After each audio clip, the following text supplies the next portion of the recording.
Hi everyone, it's Mrs. Shore and I'm going to show you how to complete a document without having to print it out on paper.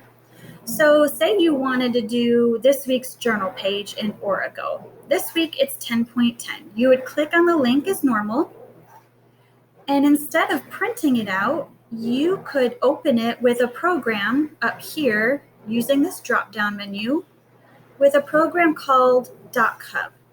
When you click on that, it's going to reopen the page with tools that you can use to mark up that document. You can use a pen tool and choose your color. Let's say my favorite color is orange, so I'm going to write hi. And I can change the color, and I can even change how thick it is. We miss you. And sometimes there's a little bit of a delay. That's a messy S. And so you can see how challenging just the handwriting can be, and that's okay. So if you wanted to use a text tool instead to make it a little bit more neat, you can. So you would just click on this A, and there are all the options that you could use for that. So I think I like all of these options just for entering numbers. So I'm just going to click where I want this text box and say I wanted to move it. I can click on these dots here and enter what I want for there.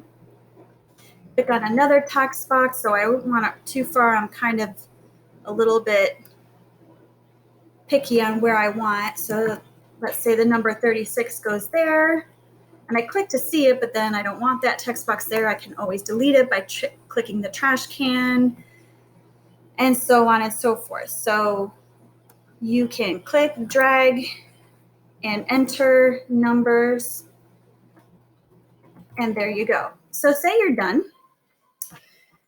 Let's see, and you don't want that text tool anymore. Let's see, we can go back to our pointer tool and say we're ready to save it. You're going to go over here to this download arrow and click download. Do you see how there's the Google Drive option?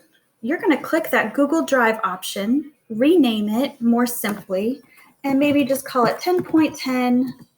Let's say Rebecca. Oops, can't spell my own daughter's name right. Say this was Rebecca's paper. I'll name it 10.10 and just put her first name and her last initial, and I'll send it to her drive.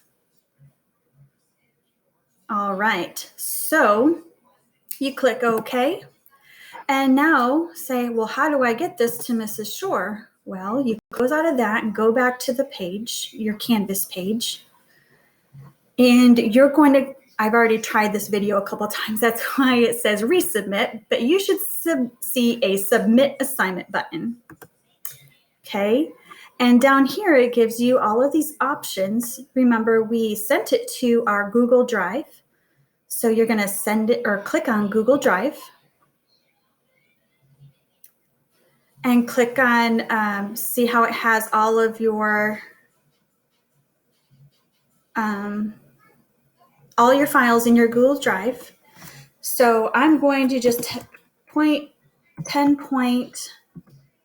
know it's 10.10, but something happened. So I'm just going to show you for submitting purposes.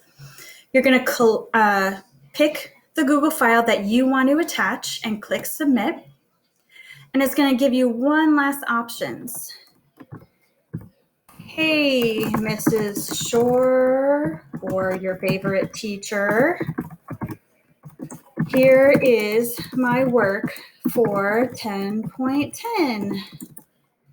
And then after you write those comments, or if you don't want to write any comments, that's perfectly fine too. You can click submit assignment to finally submit your assignment, and it'll come directly to me in Canvas.